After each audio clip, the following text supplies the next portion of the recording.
అఖండ జ్యోతి త్రిలోకినాథుడు కనుక ఆయన్ని మనం అంత ఆ జ్యోతిని అంత ఆరాధిస్తున్నామంటే దాని అర్థం ఇది. పరమాత్ముడు పరం జ్యోతి, ఆయన మనందరినీ ఈ విధంగా మన జీవితానికి సుఖము శాంతి ఆరోగ్యం ఐశ్వర్యాలు సకల సంపదనిస్తాడనమాట. ఇచ్చినాడు కూడా. మరి కూడా ఇప్పుడు ఇవ్వడానికి ఈ భూమి పైన పరం జ్యోతి పరమాత్ముడు ఈ భూమి పైన అవతరించి మరలా ఇప్పుడు స్వర్గంగా ఉండే భూమి ఇప్పుడు ఏమైపోయింది? నరకంగా అయిపోయింది. ఎందుకంటే ఈ సత్యం ధర్మం న్యాయం నశించిపోయిందనమాట. కాబట్టి భగవంతుడు ఆ పరం జ్యోతి పరమాత్ముడు మనందరికీ ప్రియమైనటువంటి తండ్రి మళ్ళా మనకి ఇలాంటి జీవితాన్ని ఇవ్వడానికి ఈ భూమి పైన అవతరించారు. అంటే సత్యం ధర్మం న్యాయం స్థాపన చేశారు, అలా స్వర్గాన్ని స్థాపన చేస్తున్నారు. ఈ నరకాన్ని వినాశనం చేసి ఈ నరకాన్ని అలా స్వర్గంగా మారుస్తారన్నమాట. ఆ విధంగా తయారు చేసేవాడే పరం జ్యోతి నిరాకారుడు. అందువల్లనే మనము ఆ జ్యోతికి అంత ప్రాముఖ్యత ఇస్తున్నాం అన్నమాట. ఈ ప్రపంచంలో ఉండే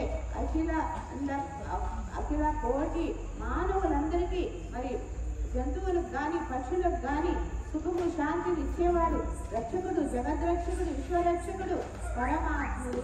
ఆయనే పరం జ్యోతి నిరాకారుడు. అందువల్ల మనం ఆ జ్యోతికి అంత ప్రాముఖ్యత ఇస్తున్నాం అన్నమాట. లేకపోతే ఎందుకు ఇస్తాము? ఏదో ఆ జ్యోతి ఎంత గొప్ప జ్యోతి కాబట్టే ఆ జ్యోతి నుండి మనకి సకల సుఖాలు, మనకి సకల లాభాలు, అనేక లాభాలు లభించాయి. కనుకనే మనం ఆ జ్యోతికి ఇంత ఆరాధిస్తున్నాం, అంత ప్రాముఖ్యత ఇస్తున్నాం అన్నమాట. కాబట్టి పరమాత్ముడు అనగా మన అందరికి కూడా పరమాత్ముడు అంటే చాలా ఇష్టం. ప్రపంచంలో అందరూ సర్వమానవాత్ములు సర్వధర్మాత్మలు అందరూ కూడా పరమాత్ముడిని తలుచుకుంటూ ఉంటారు. అయితే ఆ పరమాత్ముడు అంటే యథార్థమైన పరిచయాన్ని మనం మర్చిపోయాం. మనము ఆరాధిస్తున్నాం జ్యోతికి, అయితే ఆ జ్యోతియే పరమాత్ముడు అన్న విషయాన్ని మనం మర్చిపోయాం అన్నమాట. కాబట్టి భగవంతుడు అనగా అజన్మ అభోక్త అవ్యక్త జనన మరణ రహితుడు. పరమాత్ముడికి మామూలుగా శరీరం లేదు, మనలాగా చావడం పుట్టుట లేదు, మనలాగా ముక్కు చెవి నోరు కాళ్ళు చేతులు కలిగినటువంటి ఇలాంటి శరీరము భగవంతుడికి లేదు. ఆయన ఒక సుప్రీం పవర్, ఒక అనంతమైన శక్తి, త్రిలోకినాథుడు. మొత్తం ఈ అన్నిటికీ నాథుడు అనమాట. ఆయన నిరాకార జ్యోతి స్వరూపుడు, ఒక పవర్ అనమాట, సుప్రీం పవర్. ఆయన్నే శివ అంటారు. ఆయనే ఈ ప్రపంచంలో ఉండే సర్వమానవ కోటికి సుఖము శాంతి ఆరోగ్యం ఐశ్వర్యాలు స్నేహము ప్రేమ శక్తులు అస్థిపంజరము అంటారు. అస్థిపంజరం అంటే శ్రవణం అంటే కళ్ళు ముక్కు చెవి నోరు కాళ్ళు చేతులు అన్నీ ఉంటాయి. మనం నిద్రపోతూ ఉంటారా ఉంటుందా ఉంటుంది కదా. కానీ కళ్ళు ఉంటాయి, చూస్తుందా, నోరు ఉంటుంది, మాట్లాడుతుందా, చెవులు ఉంటాయి, వింటుందా, కాళ్ళు ఉంటాయి, నడుస్తుందా, చేతులు ఉంటాయి, పని చేస్తుందా. ఎందుకని? అన్నీ ఉన్నాయి కదా, ఎందుకని పని చేయట్లేదు? ఆ శరీరంతో ఇవన్నీ మాట్లాడుతూ వింటూ చూస్తూ ఉండేటటువంటి చైతన్య శక్తి ఆత్మ లేదు, అది వెళ్ళిపోయిందనమాట. అంటే అది ప్రాణం పోయింది, ఊపిరి పోయింది అంటారు. ఆ ప్రాణము ఊపిరియే ఆత్మ. ఆత్మ అనేది ఒక చైతన్య జ్యోతి. ఈ శరీరంలో రెండు కనుబొమ్మల మధ్య ఇక్కడ ఉంటుందన్నమాట. ఈ శరీరం అనేది ఒక ఇల్లు. ఈ ఇంట్లో ఆత్మ జ్యోతి అనేది ఇక్కడ రెండు కనుబొమ్మల మధ్య భృకుటి స్థానంలో ఉంటూ ఆ ఆత్మ చైతన్య శక్తి అన్నమాట. అవినాశి, ఆత్మకు చావు లేదు. ఆ ఆత్మనే కంటితో చూస్తుంది, నోటితో మాట్లాడుతుంది, చెవులతో వింటుంది, చేతులతో పనులు చేసుకుంటుంది, కాళ్ళతో నడుస్తుంది. అన్ని పనులు చేసేది ఈ శరీరం లోపల ఉన్నటువంటి చైతన్య శక్తి, ఒక ఆధ్యాత్మిక శక్తి అన్నమాట. అది అతి సూక్ష్మాతి సూక్ష్మమైన ఒక వెలుగు. అదే మనము. అదే ఇప్పుడు నేను మాట్లాడుతున్నానంటే ఆత్మ నోటితోటి మాట్లాడుతూ ఉంది. మరి మీరందరూ ఆత్మల చెవులతోటే వింటూ ఉన్నారు. అదే ఆత్మ లేకపోతే నేను చెప్పేది లేదు, మీరు వినేది లేదు. కాబట్టి ఇవన్నీ ఎవరు చేస్తున్నారు? ఆత్మ. కాబట్టి ఆత్మ అనేది జ్యోతి, ప్రకాశము, వెలుగు. అది మనం మర్చిపోయాం. ఇది మర్చిపోయి స్థూలంగా ఒరిజినల్గా మనం ఆత్మలో జ్యోతులు కదా, అందువల్ల నా జ్యోతులు వెలిగిస్తున్నాం. కానీ మన ఆత్మ జ్యోతిని మాత్రం వెలిగించుకోవట్లేదు. కాబట్టి మన ఆత్మ వాస్తవికం మనం అందరం కూడా ఆత్మలో, శాంత స్వరూపాత్మలో, సుఖ స్వరూపాత్మలో, ఆనంద స్వరూపాత్మలో, ప్రేమ స్వరూపాత్మలో, శక్తి స్వరూపాత్మలో, పవిత్ర స్వరూపాత్మలో, జ్ఞాన స్వరూపాత్మలో మన ఆత్మలో అన్నీ ఉన్నాయన్నమాట. శాంతి, సుఖము, ఆనందం, ప్రేమ, దయ, కరుణ, జ్ఞానము, శక్తులు అన్నీ మన ఆత్మలో ఉన్నాయి. కానీ ఇప్పుడు అవి మన జీవితంలో లేవు. ఎందువల్ల అంటే నేను ఆత్మ అన్న విషయాన్ని మర్చిపోయి మన కంటిగా కనపడేటటువంటి ఈ దేహము అనేది 5 తత్వాలతో తయారైన ఒక జడ పదార్థము, ప్రమిదలాలన్నమాట. ఈ శరీరం అనేది 5 తత్వాలతో తయారైన ఒక జడ పదార్థం. వినాశి అడుగున పడిపోయింది, పోలేదు, అడుగున పడింది. మళ్ళా ఆ అడుగున ఉన్నటువంటి మన దివ్య గుణాల శక్తిని మనం పైకి తీసుకురావాలంటే సంకల్పం ఒక్కటే. దీనికోసం మనం నేను అడవులకు పోవాల్సిన అవసరం లేదు, భోజనం మానేయాల్సిన అవసరం లేదు, ఇంకా వేరే ఏ విధంగా కష్టపడాల్సిన అవసరం లేదు. కేవలం ఏ పని చేస్తున్నా కూడా నేను ఆత్మ జ్యోతిని, నేను ప్రకృతి స్థానంలో ప్రకాశిస్తూ ఉన్నాను, నేను శాంత స్వరూపాత్మని, నా మనసంతా శాంతితో నిండిపోయింది, నేను ఆనంద స్వరూపాత్మని, నేను ఇప్పుడు ఆనందంతో మనసంతా ఆనందంతో నిండిపోయింది, నేను సుఖ స్వరూపాత్మని, నేను శక్తి స్వరూపాత్మని, ఇలా అనుకుంటూ ఉంటే చాలు, సంకల్పం చేస్తూ ఉంటే చాలు. ఆ సంకల్పాలతోటే మనం ఏమి అనుకున్నామో అది మనలో తయారైపోతుంది అన్నమాట. నేను శాంత స్వరూపాత్మ అంటే ఆ శాంతి శక్తి మనలో తయారైపోతుంది. నేను సుఖ స్వరూపాత్మ అంటే మన సుఖం తయారైపోతుంది. ఆ శక్తి ఉంది మళ్ళా తయారవుతుంది అన్నమాట. కాబట్టి భగవంతుడు వచ్చి మన ఆత్మ జ్యోతిని జ్ఞానం అనే మూలతోటే వెలిగిస్తూ ఉన్నారు కనుక ప్రతిరోజు పరమాత్ముడు ఇచ్చే ఈ జ్ఞానాన్ని కూడా మనం ఇవ్వాలి, మరియు ఆత్మిక స్మృతిలో ఉండాలన్నమాట.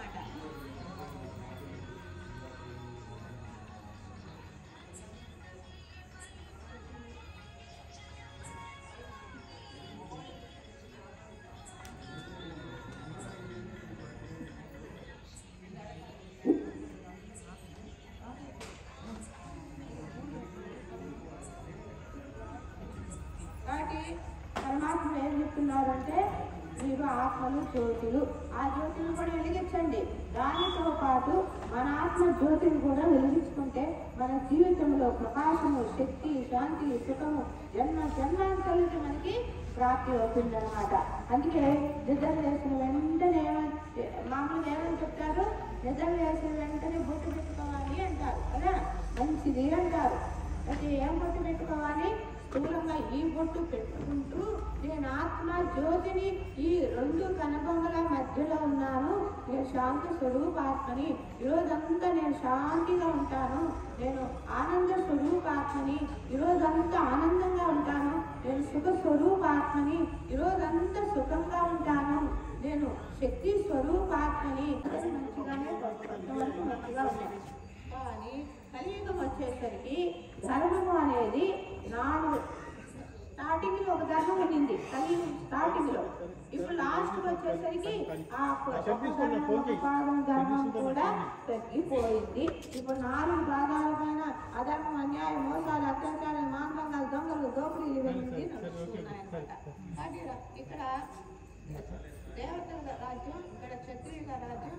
ద్వాపరయుగం వచ్చేసరికి రాజుల పరిపాలన, అప్పుడు మనం వైశ్యులుగా ఉంటాం. కలియుగం వచ్చేసరికి ఇప్పుడు మనం అందరం శూద్రులుగా అయిపోయినా. ఇనుప యుగం.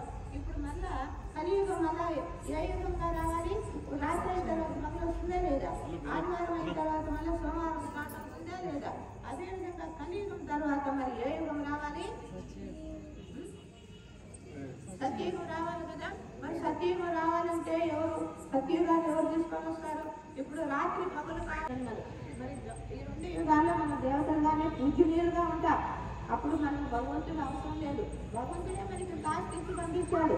భగవంతుడే మనకి ఇలాంటి సుఖమైన రాజ్యాన్ని ఇచ్చి పంపించాడు. హాయిగా 2 యుగాలు ఆ సుఖాన్ని అనుభవించాం. భగవంతుడు ఇచ్చినటువంటి ఆస్తి శివుడు.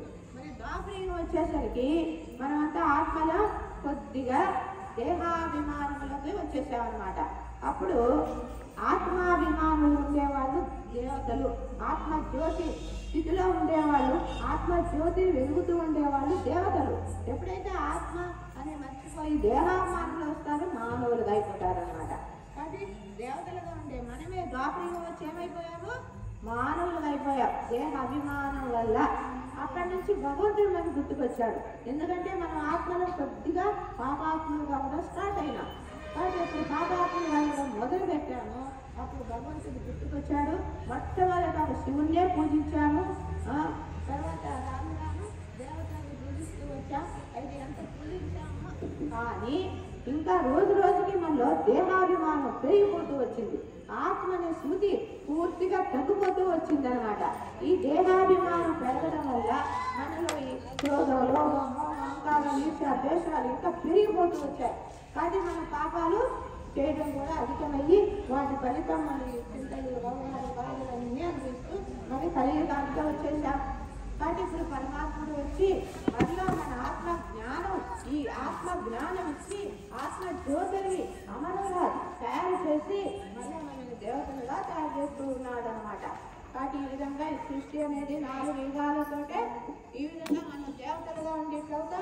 మళ్ళీ పరమాత్ముడు పరంజ్యోతి శివుడు ఆయన వచ్చి దేవతలుగా చేస్తాడు. కాబట్టి దేవతలు కూడా దేవుడు, దేవతలు కూడా దేవతలుగా తయారు చేసిన వాడు, దేవతలు కూడా అలాంటి సుఖము, శాంతి, ఆరోగ్యం, ఐశ్వర్యం అలాంటి పూజ్యనీయులుగా తయారు చేసిన వాడు, విశ్వానికి స్వర్గానికి అధిపతులుగా చేసిన వాడు విశ్వాధిపతి అయిన పరమాత్ముడు పరంజ్యోతి శివుడు. అందుకనే మనం ఆ శివుడిని జ్యోతి స్వరూపంలో అంత ఆరాధిస్తూ ఉన్నాం అన్నమాట. అయితే మనం కేవలం వెలిగించినప్పుడు కొద్ది సాయంత్రం కాగానే ఎక్కువగా ఇంతకుముందు సాయంత్రం వెలిగించేవాళ్ళం, ఇప్పుడు స్నానం చేసి ఉదయాన్ని కూడా వెలిగిస్తున్నారు అనుకోండి. దీపం జ్యోతిని వెలిగించి ఈరోజు నాకు వ్యాపారం బాగా వెళ్ళాలి దేవుడానికి దండం పెట్టుకుంటారు. ముందు షాప్కి వెళ్ళిన వెంటనే ముందు జ్యోతిని వెలిగించి దండం పెట్టుకొని తర్వాత మొదలు పెడతారు వ్యాపారం.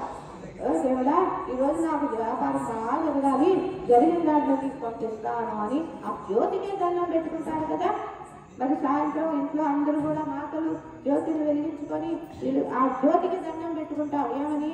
ఇరుగు చల్లగా పొరుగు చల్లగా అందరూ చల్లగా ఉండాలి అని దండం పెట్టుకుంటాం కదా.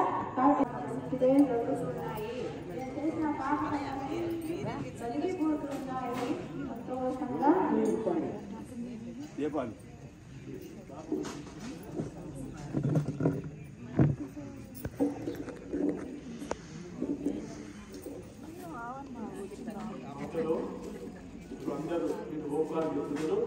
అందరు దీపాలు ఓంకారం చేసుకుంటే దీపాలు మిగులుతాయి. ఓకేనా? దీపాలు వెలిగిస్తున్నారు, వీళ్ళు ఓంకారం చెప్తున్నారు, మీరు అందరూ ఓంకారం చేయండి. ఒక ఇద్దరు వచ్చి దీపాలు వెలిగించుకోండి. ఓం ఓం ఓం ఓం ఓం ఓం ఓం ఓం ఓం ఓం.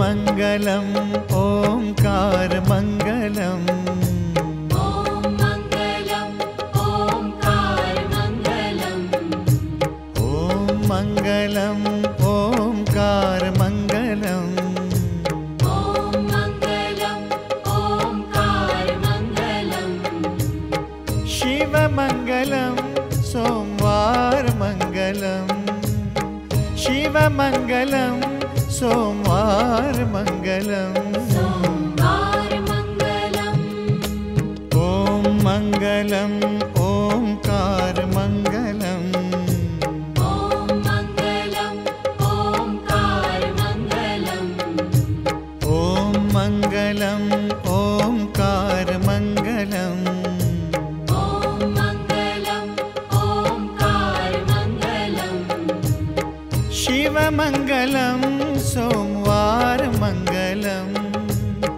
शिव मंगलम सोमवार मंगलम सोमवार मङ्गलम्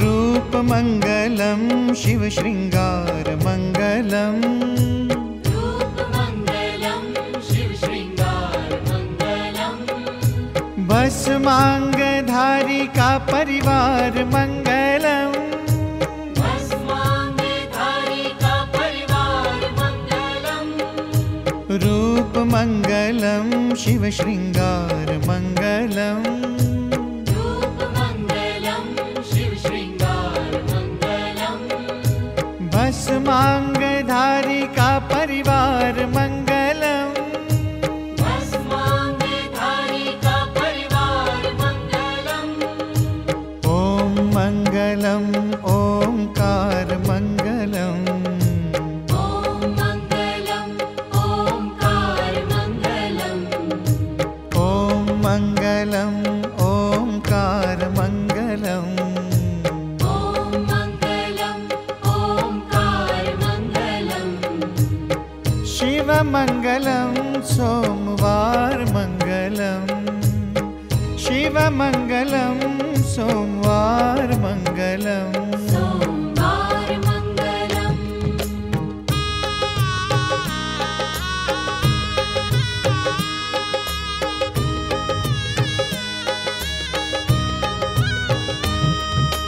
पर्वत कैलाश का आधार मंगलम पर्वत कैलाश का आधार मङ्गलम् शंभु महाशक्ति है साकार